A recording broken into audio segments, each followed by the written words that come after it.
Hello students, how are you? I hope all of you fine. Student, today we are going to discuss the exercise of Kumar Mittal of chapter number 4, that is electric capacitance. ठीक है। Hello दोस्तों, नमस्कार। मैं गोविंद सगा, आप सभी का हमारे YouTube चैनल में स्वागत करते हैं। ठीक है दोस्तों, आज इस वीडियो में हम बात करने वाले हैं, आज पढ़ने वाले हैं, बात क्या करने वाले हैं, पढ़ने वाले हैं, ठीक है ना, और क्वेश्चन सॉल्व करने वाले हैं कुमार मित्तल के एक्सरसाइज से। ठीक है, ये आपका पार्ट 5 है।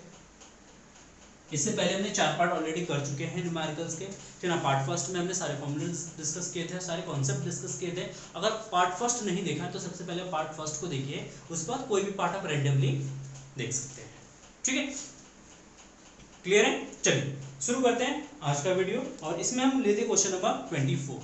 क्वेश्चन नंबर 22 तक हमने पार्ट 4 में डिस्कस किया था। क्वेश्चन नंबर 23 जो है आप बुक में देखेंगे तो उसमें कह रहे हैं कि बैटरी अगर जुड़ी हो तो क्या होगा, वो कॉन्सेप्ट में मैं प्रीवियस वीडियोस में आपको बता चुका हूं। तो ये क्वेश्चन आपके लिए है, होमवर्क है, इसको आप करेंगे। ठीक है ना। क्वेश्चन नंबर 24 देखते हैं। संधारित्र, 3 संधारित्र हैं जिनमें प्रत्येक की धारिता 3 माइक्रोफैरड है, श्रेणीक्रम में जोड़े गए हैं। संयोजन की तुल्य धारिता ज्ञात कीजिए, समांतर क्रम में जोड़ने पर तुल्य धारिता कितनी होगी। ठीक है, कह रहे 3 संधारित्र हैं जिनकी धारिताएं 3 माइक्रोफैरड है। C1 बराबर C2 बराबर C3 बराबर 3 माइक्रोफैरड के संधारित्र हैं, 3 संधारित्र हैं। इनको सबसे पहले श्रेणी क्रम में जोड़ा गया है, उसके बाद समांतर क्रम में जोड़ा गया है। तो श्रेणी क्रम में धारिता निकालना है, श्रेणी क्रम में धारिता निकालना है। तो श्रेणी क्रम में धारिता का फॉर्मूला होता है 1/C = 1/C1 + 1/C2 + 1/C3। ठीक है, तो देखिए 1/3 + 1/3 + 1/3, और इनको जोड़ देंगे, 3/3 बराबर 1 माइक्रोफैरड। ठीक, तो C = 1 माइक्रोफैरड, 1/C का वैल्यू उतना है, तो 1/1 रेंज को वही होगा, तो 1 माइक्रोफैरड हो जाएगा। ठीक है, क्लियर है? ये तो गया श्रेणी क्रम संयोजन। समांतर क्रम में कितना होगा? समांतर क्रम में सिंपल सा कुछ होता है। समांतर क्रम में C = C1 + C2 + C3, तो जगह 3 + 3 + 3 बराबर 9 माइक्रोफैरड। ठीक है, तो C जो हो जाएगा वो 9 माइक्रोफैरड हो जाएगा। चलिए देखते हैं नेक्स्ट क्वेश्चन। क्वेश्चन नंबर 25, ये भी सिंपल सा क्वेश्चन है। क्वेश्चन नंबर 25, क्वेश्चन नंबर 25 कह रहे हैं कि 2 संधारित्रों की तुल्य धारिता समांतर क्रम में 24 माइक्रोफैरड तथा श्रेणी क्रम में 6 माइक्रोफैरड है। ठीक है, बहुत अच्छा क्वेश्चन है, लॉजिकल क्वेश्चन है, बहुत ही बढ़िया क्वेश्चन है। देखना, इसको पूरा देखना। ठीक है ना। कह रहे हैं कि 2 संधारित्रों की तुल्य धारिता समांतर क्रम में 24 माइक्रोफैरड है और श्रेणी क्रम में 6 माइक्रोफैरड है। इसकी अलग अलग धारिताएं क्या है वो ज्ञात कीजिए। ठीक है ना। देखिए समांतर क्रम में दे रखा है, समांतर क्रम में तुल्य धारिता Cp = दे रखा है 24 माइक्रोफैरड, और श्रेणी क्रम में दे रखा है, श्रेणी क्रम में, ठीक है ना, CS सीरीज में दे रखा है 6 माइक्रोफैरड। तो दोनों संधारित्रों की धारिता निकालना है, हमें C1 का वैल्यू निकालना है और C2 का वैल्यू निकालना है। ठीक है, तो देखिए Cp समांतर क्रम में पैरेलल कॉम्बिनेशन में क्या आ जाएगा, C1 + C2, और Cp का वैल्यू है 24 माइक्रोफैरड, तो C1 + C2 = 24 microfarad. It is equation number first. ये हमारा फर्स्ट इक्वेशन हो गया। सेकंड, समांतर क्रम श्रेणी क्रम में, श्रेणी क्रम के लिए फॉर्मूला हो जाएगा, देखिए श्रेणी क्रम में फॉर्मूला हो जाएगा CS = C1 C2 / C1 + C2। ये फॉर्मूला होता है CS के लिए। ठीक, कैसे आता है बताता हूं। 1/CS = 1/C1 + 1/C2।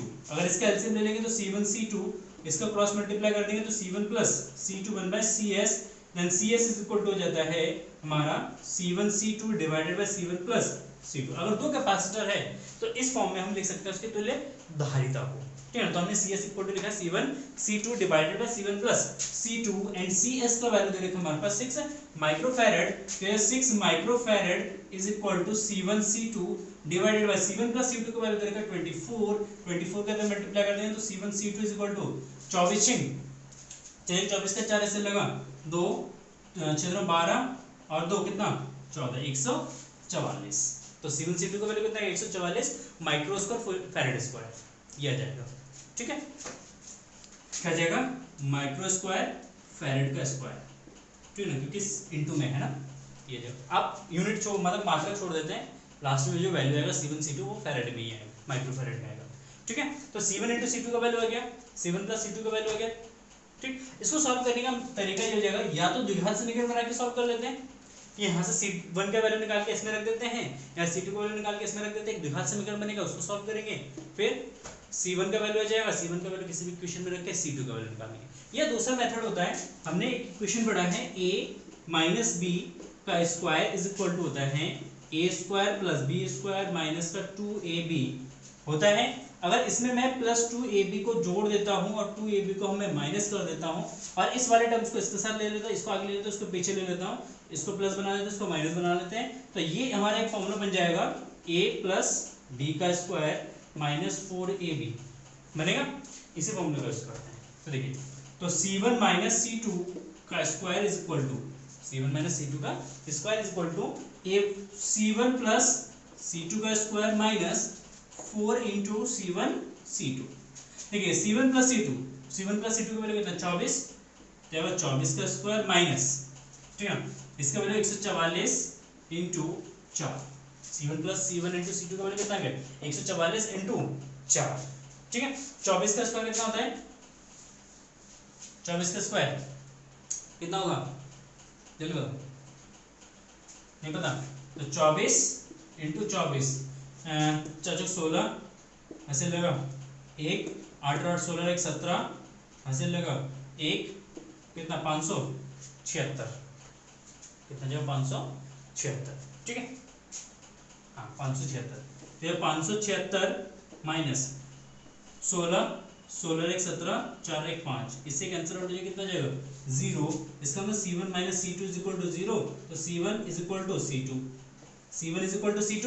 अगर C1 is equal to C2 यहाँ पे सब्स्टिट्यूट कर देंगे तो ये जाएगा 2C1 इज इक्वल टू 24, तो C1 बराबर कितना जाएगा 12 माइक्रो फैराड, तो C2 भी कितना जाएगा 12 माइक्रो फैराड।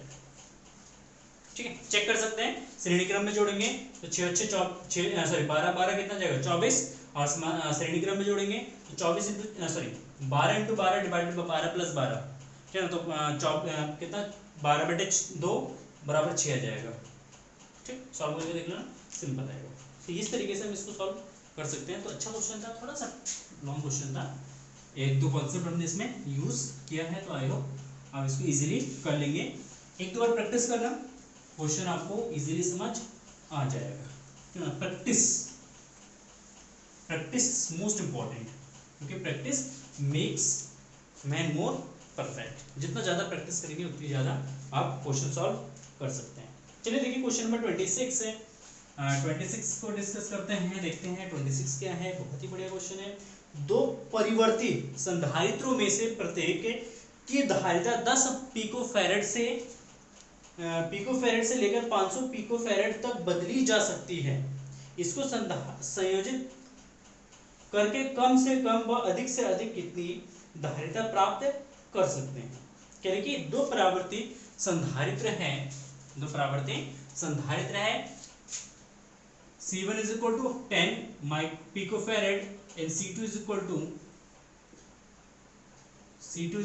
500 picofarad। अच्छा, क्वेश्चन ये कह रहे हैं कि इनको संयोजित करके कम से कम व अधिक से अधिक कितनी धारिता प्राप्त कर सकते हैं। तो ये एक परावर्ती संधारित्र है। परावर्ती संधारित्र का मतलब समझ लेते हैं थोड़ा सा, ठीक है। एक कैपेसिटर है, एक परावर्ती संधारित्र है, इसकी धारिता को घटा भी सकते हो, इसकी धारिता को बढ़ा भी सकते हैं, ठीक है। अपने अकॉर्डिंग क्या कर सकते हैं, इसको बढ़ा भी सकते हो, इसको घटा भी सकते हैं, ठीक। तो कह रहे हैं कि इसकी सबसे मिनिमम कैपेसिटी और मैक्सिमम कैपेसिटी कितनी हो सकती है। देखिए मिनिमम कैपेसिटी कितनी हो सकती है, ये तो सबसे लोएस्ट वैल्यू को रिप्रेजेंट करेगा, लो को रिप्रेजेंट करेगा, ये किसको रिप्रेजेंट करेगा, हाई को रिप्रेजेंट करेगा। मतलब मैक्सिमम जो वैल्यू है ये हाई को रिप्रेजेंट करता है ये, ठीक है। ये लो को रिप्रेजेंट करेगा, ये हाई, मतलब इस कैपेसिटर की जो लोएस्ट वैल्यू है वो 10 पिकोफैरेड है और इस कैपेसिटर का जो हाईएस्ट जो वैल्यू है वो कितना है 500 पिकोफैरेड। कह रहे कि इनको हम जोड़ के दो संधारित्र इनको जोड़ के मिनिमम कितनी धारिता प्राप्त कर सकते हैं और मैक्सिमम कितनी धारिता प्राप्त कर सकते हैं। हमें पता है मिनिमम धारिता कब प्राप्त होती है जब संधारित्र को समांतर श्रेणी क्रम में जोड़ा जाता है। धारिता मैक्सिमम कब प्राप्त होती है जब संधारित्र को समांतर क्रम में जोड़ा जाता है। तो देखिए समांतर क्रम में अगर जोड़ेंगे इसको 100 पिकोफैरेड की धारिता को, ठीक है ना, तो समांतर क्रम में मैक्सिमम कैपेसिटी मिलेगा और वो जगह सी मैक्स। दो कैपेसिटर है, दोनों को समांतर श्रेणी क्रम में जोड़ देंगे, सॉरी समांतर क्रम में जोड़ देंगे, CH plus CH that is equal to 500 picofarad plus 500 picofarad and that is equal to 1000 picofarad. ये मैक्सिमम वैल्यू देगा, मतलब इससे ज्यादा मैक्सिमम वैल्यू पॉसिबल है ही नहीं। जब दोनों का हाईएस्ट कैपेसिटी होगी और दोनों को हम समांतर क्रम में जोड़ेंगे तो उसकी मैक्सिमम जो कैपेसिटी हो सकता है वो 1000 पिकोफैरेड हो सकता है, 1000 से ज्यादा नहीं हो सकता। अच्छा मिनिमम कब हो सकता है? मिनिमम में जो कैपेसिटी के लिए हम जोड़ते हैं समांतर श्रेणी क्रम में, श्रेणी क्रम में जोड़ेंगे कब? जब दोनों की कैपेसिटी लोएस्ट होगी, दोनों की कैपेसिटी कितनी होगी? लोएस्ट होगी, क्योंकि लोएस्ट अगर जोड़ेंगे 100 कितना जोड़ते हैं 10 जोड़ते हैं 10 पिकोफैरेड को 10 पिकोफैरेड के साथ श्रेणी क्रम में जोड़ेंगे तो मिनिमम कैपेसिटी आती है। देखते हैं श्रेणी क्रम में सी मिनिमम मिलेगा, हमें सी मिनिमम कितना मिलेगा? C lowest into C lowest divide by C lowest plus C lowest that is equal to 10 into 10 divided by 10 plus 10, तो यह 100 डिवाइडेड बाय 20 डिवाइड करेंगे तो यह 5 पिकोफैरेड, ये 5 पिकोफैरेड। अच्छा अगर इन दोनों को जोड़ लेते, चलो लोएस्ट और मैक्सिमम को या लोएस्ट और हाई को जोड़ के देखते हैं समांतर क्रम में, ठीक है ना, तो C dash is equal to कितना जाएगा? C lowest into C high divide by C lowest into plus C high, तो यह 10 इंटू 500 डिवाइड बाय 10 प्लस 500, तो ये जाएगा कितना? ये जाएगा आपका 10 इंटू 500 डिवाइडेड बाय ये जाएगा 510, 0 से 0 कैंसिल हो जाएगा तो 5/51, 5/51 इसको डिवाइड करेंगे तो ये अप्रोक्स 9 के समथिंग आएगा, ये 9 पॉइंट कुछ समथिंग आएगा करके, तो वो लोएस्ट नहीं हो सकता है। लोएस्ट कितना हो सकता है? मिनिमम कितना हो सकता है? 5 ही पॉसिबल है, 5 से नीचे पॉसिबल नहीं हो। तो इसका मैक्सिमम कैपेसिटी 1000 पिकोफैरेड हो सकता है और लोएस्ट या मिनिमम जो कैपेसिटी हो सकता है वो 5 पिकोफैरेड हो सकता है, ठीक है। तो ये लॉजिकल क्वेश्चन था जिसका आंसर हमने करा है। अगर डाउट है इस क्वेश्चन में तो आप कमेंट सेक्शन में जरूर पूछ सकते हैं, मैं आपको और ज़्यादा क्लियरिफाई कर दूँगा या व्हाट्सएप में मेरे से पूछ लेना। चलिए देखिए नेक्स्ट क्वेश्चन नंबर 27, और अच्छा क्वेश्चन है, 27 नंबर क्वेश्चन है। देखते हैं क्वेश्चन नंबर 27 क्या कह रहे हैं? कह रहे हैं 100 माइक्रोफैरेड का समांतर प्लेट संधारित्र 400 वोल्ट तक आवेशित है। क्या कह रहे हैं? कह रहे हैं कि 1000 माइक्रोफैरेड का समांतर प्लेट संधारित्र 400 वोल्ट तक आवेशित है। यदि इनकी प्लेटों के बीच की दूरी आधी कर दी जाए तो प्लेटों के बीच नया विभवांतर क्या होगा और इसकी संचित ऊर्जा में क्या परिवर्तन होगा? ठीक, तो सिंपल सा क्वेश्चन है। देखिए कह रहे कि 100 माइक्रोफैरेड का C इज इक्वल टू कितना है? 100 माइक्रोफैरेड कैपेसिटी का एक संधारित्र है जिसको 400 वोल्ट तक आवेशित किया गया। V बराबर है 400 वोल्ट, 400 वोल्ट तक इसको आवेशित किया गया है। अच्छा अब कह रहे हैं कि इसकी दूरी को अगर आधी कर देंगे, अगर दूरी आधी कर देंगे तो कैपेसिटी क्या होगा? दोगुना बढ़ जाएगा, ठीक है ना। तो C इज इक्वल टू होता है एप्सिलॉन नॉट A/d। यदि दूरी आधी मतलब d dash is equal to d/2 कर दी